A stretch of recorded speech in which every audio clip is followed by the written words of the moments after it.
Oh boy, I'm so excited. I can't even tell you. Let's see if I can get through this interview because I'm giddy, because I'm so excited about who is in studio right now. So I know it's lunchtime, so hopefully you've had a chance to eat, because I'm about to chat to superstar chef Carla Hall about all things food, my favorite topic, and many other things. Carla, welcome. Thank you. It is so great to be here. I love talking food. It is lunchtime or after lunchtime. Yes, we're going to talk food, life, career, journey. You're just fabulous. I'm a huge fan. Thank you. Yes. So let's get into it. I know I could ask you 50,000 questions today, but let's talk about your career first, okay? QVC all the way to, I mean, you name it, you've done it all, right? I try. From television, being an author of multiple books, you are obviously a celebrity chef. How do you do it all?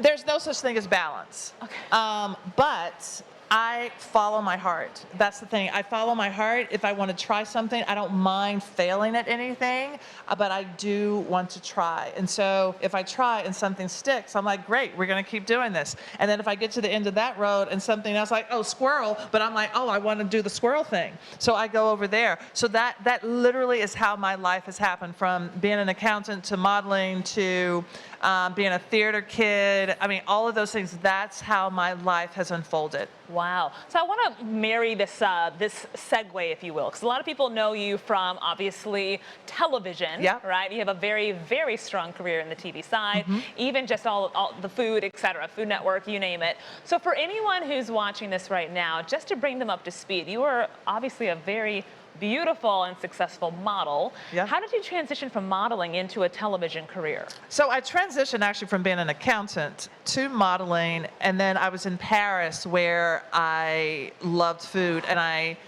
started buying cookbooks and then making food as an act of gratitude for allowing them to let me sleep on their couch. And then from there, it was, I think Top Chef as well. Top Chef wasn't the first thing, but that's where people first started seeing me, on Top Chef. And I think because of the theater background, I didn't mind being myself on television. I remember my friend saying to me, "Girl, you are absolutely yourself on TV." Really? Because I'm kind of goofy. But I think that's really where my career started. And then the Chew happened 3 years later, or right after I did Top Chef All-Stars. And I just have continued. But really, in the background, that was my love. I really wanted, when I was on Top Chef, when I got out, I knew that I wanted to do television. Wow. And look at you. So are you a manifester? How do you make things happen? I am a manifester. I'm so glad. I'm a manifester. Right now I'm trying to manifest a Toyota, but that hadn't worked out. Okay. But I gave my Toyota away that I won on Top Chefs, and so I said, I'm going to act as if I have another one. Well, I'm still working on that. A year later, I gave my car away. I'm still working on that. Okay. It's coming, though. It's coming. Wow, Carla. So you're here at Advertising Week. Yes. I'm so grateful that you came in here, gave us some time, showed us some love. Your energy is unbelievable. Thank you. What has the experience been like this year for you at the event? Well, I just finished a panel on great purpose. There's purpose more than the game. So I'm doing the Taste of the NFL with Gen Youth, which is an amazing event. As a chef, we are groomed to give back. We're groomed to give back and raise awareness around food insecurity. And so, yes, there's the big game, but it's all these other things that happen around the game. So, and then it's an opportunity to work with certain brands. So here at Ad Week, it's an opportunity to meet certain brands. I'm the unofficial Quaker Oats girl. Hey. So I want to dive more into the Taste of the NFL. For those who are not familiar, kind of bring us up to speed and then tell us your role within that. So the Taste of the NFL is with Gen Youth. Gen Youth does a lot of work with basically advocating for the insecurities for children, school children.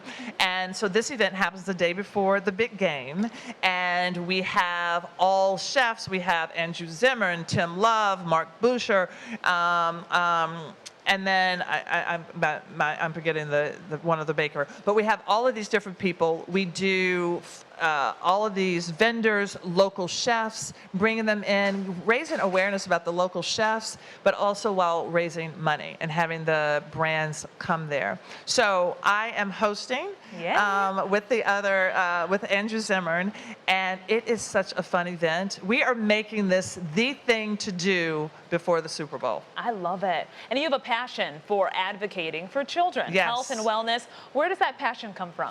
I think just, we take it for granted, like in terms of where our meals are coming from. Also, hunger has no face. We don't know what that looks like. So as a person who feeds people for a living, it is up to me to use my platform to show people, look, there are 1 in 8 children in the U.S. are hungry, and they depend on those school lunches. 1 in 5 in Nevada are hungry, and they depend on those school lunches. And so they're not getting they don't eat the breakfast because a lot of them, the stigma attached to school lunches and school breakfast, also they may not get there in time. So there are things that we're doing to help them, like having these food stations, having smoothie stations and things like that. You're an angel. I love that. I love that. Is there anything that you haven't done that you wish you could do or would do? Race car driving. Okay. There's an There's an F1 vehicle out here. I know. Can we get you in that? I know, right? Yes.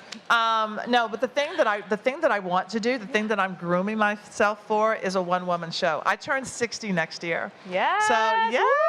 Woo, you look good, girl. I want to come back. I was a theater kid. I want to come back full circle and choose theater around food. That's my big dream for next year. Theater around food. That's a good teaser. I don't want to give it away. Theater around food. Food. Okay. So let's talk food. Yeah. Obviously, you know a lot about food. You love food. You write about food. You've got several books. So do you prefer soul food? What kind of food do you like? I am on a soapbox about soul food. And it's because I think there is... soul food needs a bigger box. There is everyday soul food and celebration dishes. And we get stuck in the celebration dishes, like macaroni and cheese, smothered pork chops, oxtails, all of that, candied yams. But there are all of these grains and pulses that I think are a part of everyday soul food, which I am really trying to push people to understand the two faces of soul food. And there's a cookbook out there for this that, you could purchase. The holidays are around the corner. I'm just saying. Carla Hall Soul Food, everyday in celebration. It's all in the name. Yeah, and you can even get it in hardcover. Just saying. Just saying. So, okay, favorite meal to make?